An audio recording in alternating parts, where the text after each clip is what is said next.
Saudações Santistas jovens, eu sou o Mestre Ribas do Grupo Capoeira Santista e o tema do vídeo de hoje é a síntese mais atualizada sobre hierarquia e graduações aqui na minha escola, principalmente a partir da graduação de aluno formado. Só que antes de ir direto ao assunto, acho melhor eu deixar avisado que, apesar de eu ter estabelecido os critérios que eu vou apresentar nesse vídeo em relação a esse tema desde 2010, com o intuito de tornar os meus critérios mais claros e objetivos, e eu só restabeleci assim por conta de conflitos internos entre alguns integrantes da minha escola nessa época, eu sei que essa concepção e esses critérios ainda diferem bastante do senso comum e costumam gerar certo desconforto. Por essa razão, só tem chance de entender essa síntese quem tiver a paciência de assistir a esse vídeo até o fim, sem pular nenhuma parte. Mesmo assim, qualquer dúvida, crítica ou comentário é só entrar em contato que eu fico à disposição para a gente desenrolar essa conversa. Beleza? Agora sim, indo direto ao assunto, as graduações aqui na minha escola são representadas por cordões que seguem o padrão de cores da nossa bandeira nacional e são conquistados através de aprovação nos exames regulares que são realizados a cada 6 meses aqui na minha escola. É evidente que não fui eu que inventei esse padrão.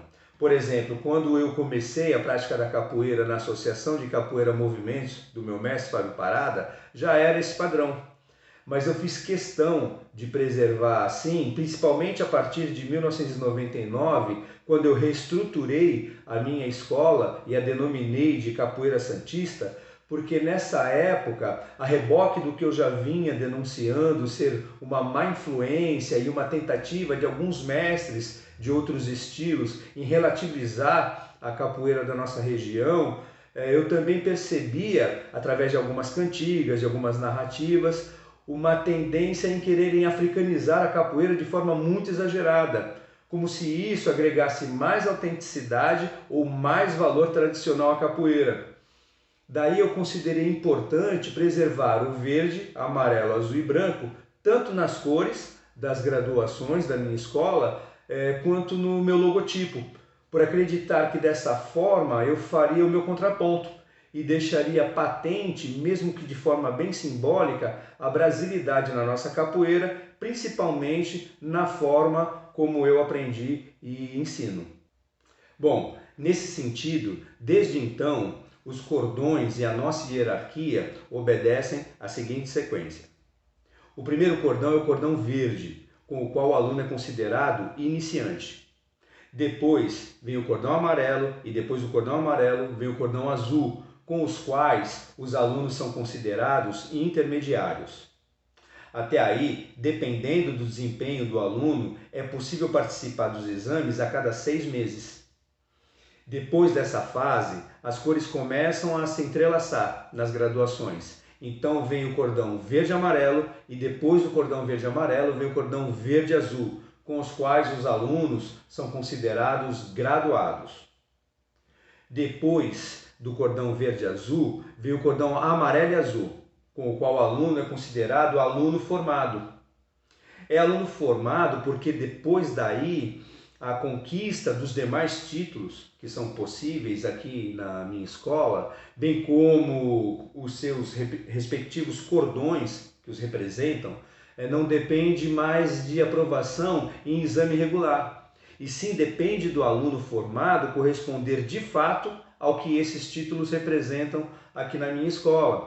Os títulos são professor, com o cordão verde, amarelo e azul, contramestre, com o cordão verde, amarelo, azul e branco, e os graus de mestre, representados pelos cordões branco com ponta verde, branco com ponta amarela, branco com ponta azul, até chegar ao cordão totalmente branco. Quanto aos critérios, eu estabeleci o que eu considero bem óbvio. Por exemplo, o termo formado significa estar na forma de. Daí você pode me perguntar, na forma de quê e para quê?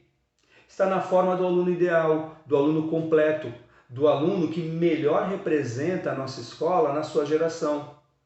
Ou seja, além de ter sido aprovado em todos os exames, ele treina, participa das rodas, toca, canta, joga bem, conforme todos os nossos fundamentos e tradições, além de ser exemplar em todos os sentidos.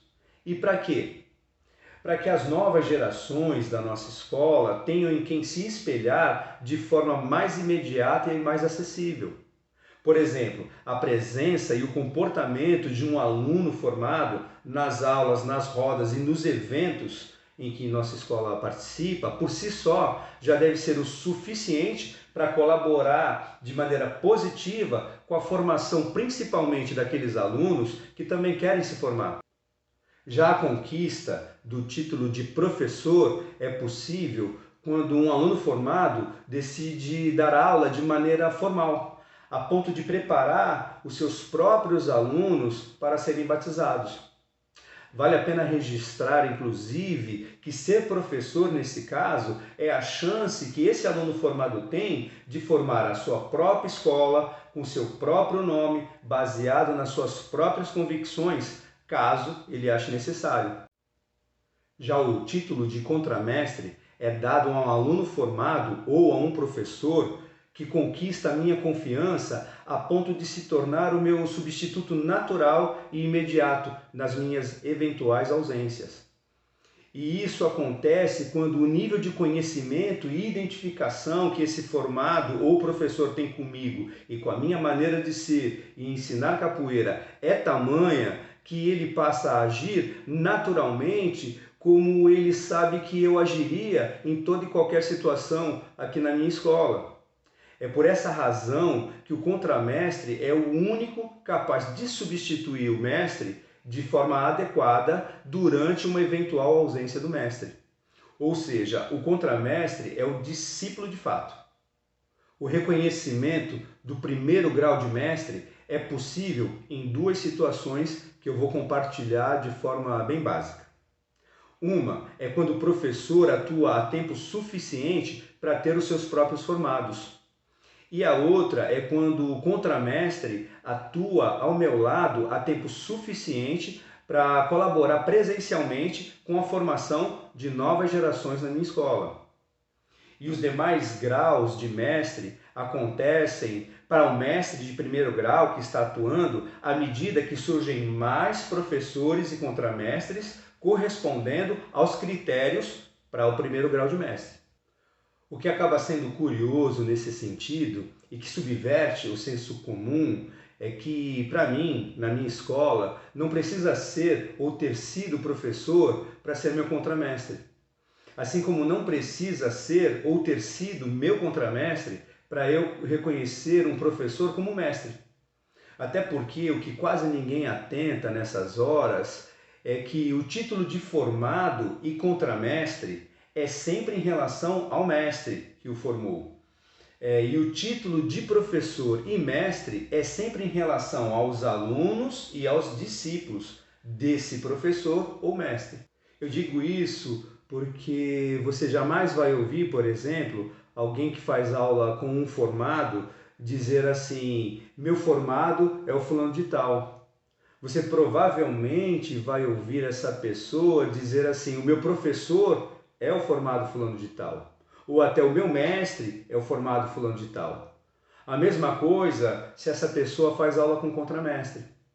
Por outro lado, o mestre sempre se refere a um aluno formado como o meu formado fulano de tal, ou a um contramestre que ele reconheceu como o meu contramestre fulano de tal. Agora, a um professor ou mestre que esse mestre reconheceu, vai ser sempre assim: o meu formado professor fulano de tal, o meu formado mestre fulano de tal. Entenderam? Bom, essa é a síntese mais atualizada desse tema aqui na minha escola, e vale a pena ressaltar que essa concepção e esses critérios decorrem de mais de 3 décadas ensinando capoeira de forma ininterrupta, preservando a essência da capoeira conforme eu julgo que aprendi e resistindo às mudanças e influências que eu julgo não serem boas para a formação de um bom capoeirista aqui na nossa escola, independente da sua graduação ou título. Então é isso. Até a próxima. Juízo na cabeça, capoeira no pé e está dito.